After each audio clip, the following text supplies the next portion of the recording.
안녕하십니까. 저는 지금 진보 우파 정당을 표방해온 혁명 21의 직전까지 대표에 있었고, 지금은 당이 자진 해산 중에 있습니다. 저희 당이 자진 해산하는 이유는 우리 당이 만들어진 이유가 아니, 당원이 몇 명이나 돼요? 13,000명입니다. 자, 근데 거기 뭐 재정도 막 3억이나 쌓여있다 그런다며. 예. 근데 저희들이 이제 자진 해산하는 이유가 저희들은 집권을 해서 권력을 잡기 위해서 만드는 게 아니라 대한민국의 보수가 국민의힘, 과거의 새누리당, 한나라당 등으로 상징되는 이 수구 기득권 보수가 있고 그 외에 과거에 이승만, 박정희를 잇는 진보 우파의 세력이 없어졌다.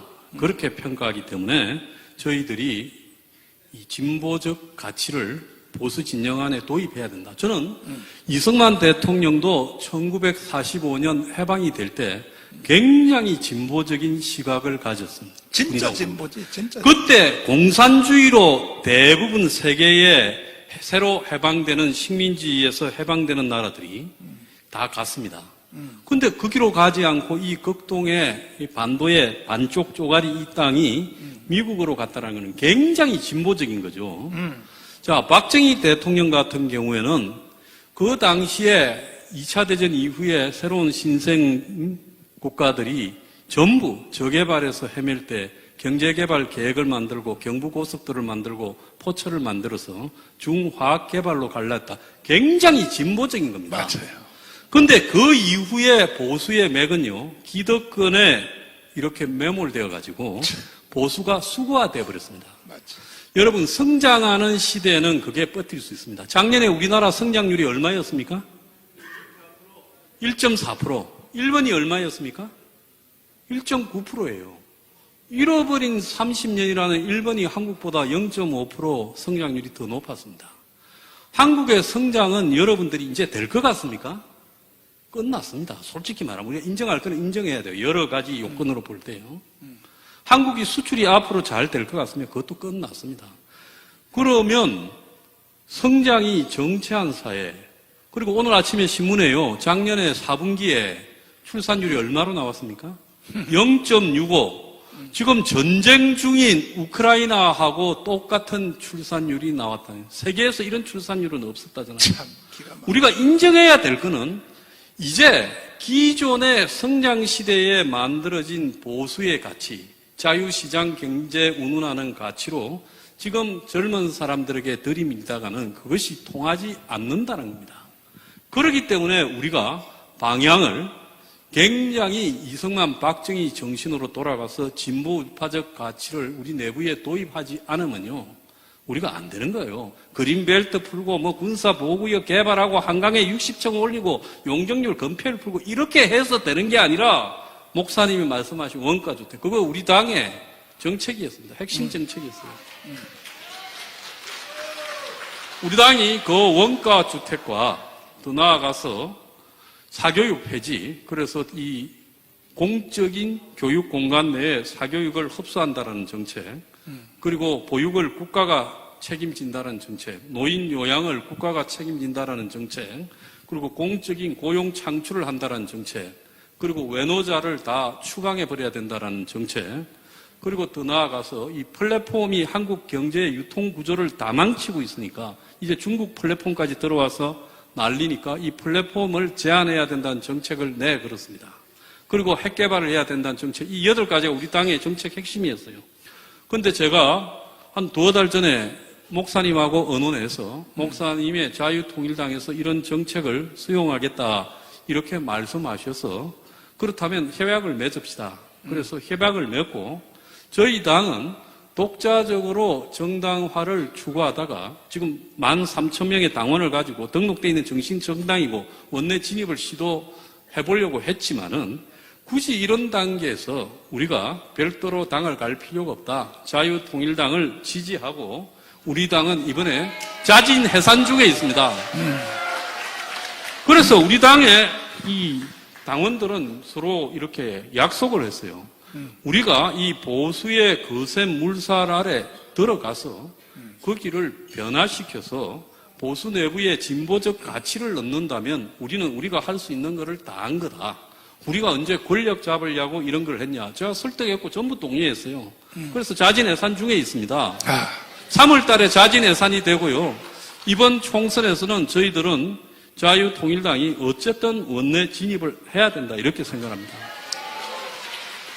저는 대한민국이 보수, 수구, 기득권 정당 하나로 가서는 안 된다. 그걸 끊임없이 견제하고 자극하고 위협하는 새로운 보수 세력이 들어가야 된다. 그건 제가 아니라 누구라도 좋다.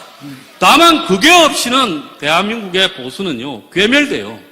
우리가 YS, 그리고 MB, 박근혜, 윤석열 정권까지 겪어봤지만은 이 사람들이 종북을 제대로 척결합니까? 아무리 떠들어도 종북 척결 안 합니다.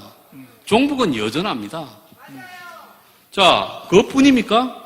이 사람들이 지금 북한의 위협이 어느 때보다 가소가 되는데 핵 개발을 제대로 합니까? 지금 미국이 엊그제 뭐라 했습니까? 미국의 유리킴이라고 국무부 차관보가요, 부차관보가요. 한국이 우크라이나에 포탄을 줘야 된다. 그리고 미국 백악관이 어제 떳떳하게 준다고 너네 입으로 말을 해라고 말했습니다. 사실 한국이요, 우크라이나에 벌써 50만 발 안팎의 포탄을 줬어요. 포탄을 줘놓고도 국민 앞에는 비전투 물자만 우크라이나에 전달했다고 거짓말을 하고 있어요. 중공하고 러시아가 겁이 나서 우리가 우리의 우방인 나토 국가, 그들과 보조를 맞춰서 러시아의 우크라이나 침공에 포탄을 50만 발가량 줘놓고도 줬다고 말도 못합니다. 그래서 작년에 미국 CIA가 한국에 국가안보실을 도청해가지고 그 자료를 공개하고 폴란드 총리가 언급하고 그러지 않았습니까? 포탄을 주고도 줬다고 말도 못해요. 쫌생이 보수들이. 이게 뭔 보수입니까? 진짜 보수라면 우리가 떳떳하게 미국에 그래 우리 포탄 다 줄게. 우리는 너희들이 지켜달라. 박정희 대통령이 그랬잖아요.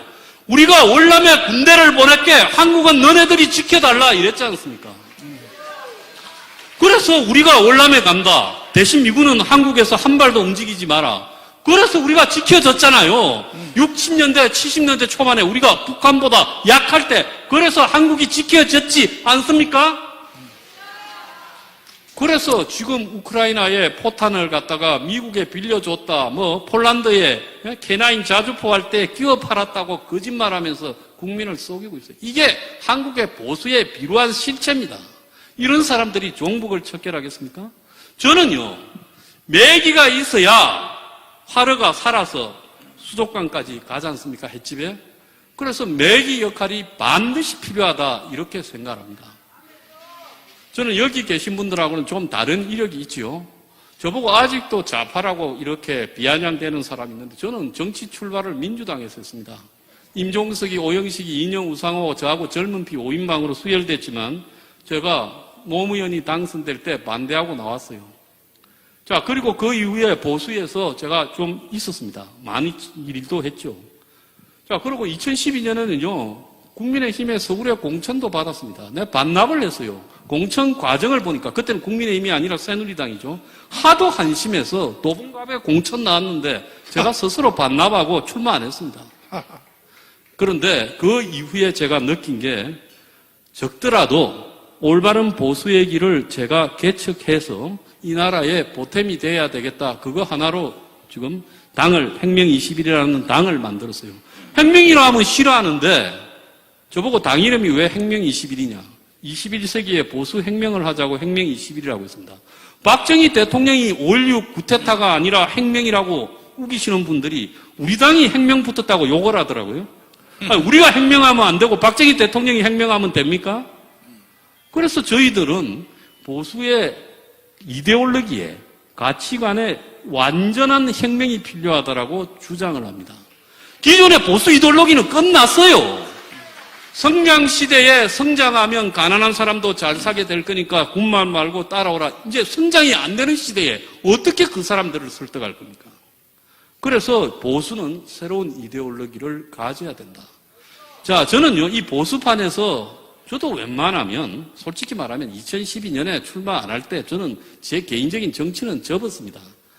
그리고 이 보수가 종북을 완전히 척결하고 그리고 국민 전부의 지지를 받는 안정적인 국가를 건설하기를 바랬는데 그렇게 되는 것이 너무나 어렵다라는 것을 보고요. 문재인 정권이 등장하는 걸 보고 제가 이 거리에서 투쟁을 했어요. 제가요, 목사님 나오시기 전에 거리에서 수천 명씩 모아서 문 정권과 엄청나게 싸웠습니다. 윤석열 대통령 다 지가 친윤이라고 하는데 아무도 윤 겉들도 보지 않을 때 수천 명씩 모아서 10번이 넘는 지지 집회도 해줬어요. 자, 그런데 중요한 것은 뭔가 하면 그런 게 중요한 게 아니라 보수는 자기 색깔을 가져야 된다. 그리고 보수의 새로운 칼라를 만들어야 된다. 지금 국민이요, 90%가 서민입니다. 90%가 서민이에요. 돈 10억 있는 사람이 서민이죠. 집까지 포함해서. 그러지 않습니까? 그런데 자기들이 서민인 줄 모르고요. 보수는 옛날에 성장 7, 80년 시대의 이데올로기를 가지고 똑같이 반복적으로 그들을 설득하려고 합니다. 그런 게 통합니까? 솔직히 이재명이 아니면 이번에도 지지요. 그런데 이재명이가 운동권 변방 콤플렉스가 하도 심해가지고 한동훈이가 운동권을 척결하는 게 아니라 이재명이가 86 운동권을 척결하고 있으니까 이번에 어떻게 이길지는 모르겠어요. 그렇지만은 우리가 관심을 가져야 될 것은 국민의 힘이 이기고 지는가가 아니라 보수의 독자 세력이 원내에 진입해서 정치 세력화를 해야 된다는 겁니다. 저는 이 시지퍼스의 신화처럼 실패를 거듭하면서 보수의 독자 세력을 만들겠다라는 정강훈 목사님의 의지를 지지합니다. 웬만하면요, 저쯤 되면 붙어서 비례대표를 하나 받거나 한 자리를 받고 떨어졌을 건데, 그래도 어쨌든 정치 세력화를 만들어 보겠다고 끊임없이 시도하는 여기에 힘을 보태야지 내가 당원 13,000명 데리고 우리의 가치를 갖다가 전파해서 끝까지 가보겠다. 저는 그렇게 생각을 안 합니다. 대신에 정강훈 목사님을 통해서 자유통일당을 통해서 광화문 세력을 통해서 우리가 가졌던요 진보 우파의 새로운 보수의 가치를 널리 전파하려고 그렇게 작정하고 있습니다. 여러분 지지하시겠습니까? 예, 그렇다면 저는 아무 조건 없이 우리 당을 해산하고 이번에 자유통일당으로 전적으로 표를 모아드리겠다는 겁니다. 그러니까 여러분, 우리가요, 이제 가진 크고 나름의 가치, 그리고 솔직히 말하면 이 보수에서 기득권에 붙어먹는 이 섭성이라는 것은 아까 신혜식 대표가 말씀을 잘 하셨대요. 머슴이 수준이 아니라 제가 볼 때는 치욕스러운 수준이고 이것은요, 기득권 보수도 죽고 결국 한국에서 보수가 괴멸로 가도록 만드는 우리 잘못된 행동입니다. 그래서 여기서 진짜 중요한 것은 우리가 죽든 살든 이번에 원내에 우리의 세력을 진입시켜야 된다. 그걸 보여줘야 된다는 겁니다. 반드시 그렇게 합시다. 감사합니다. 박수하겠습니다. 감사해요.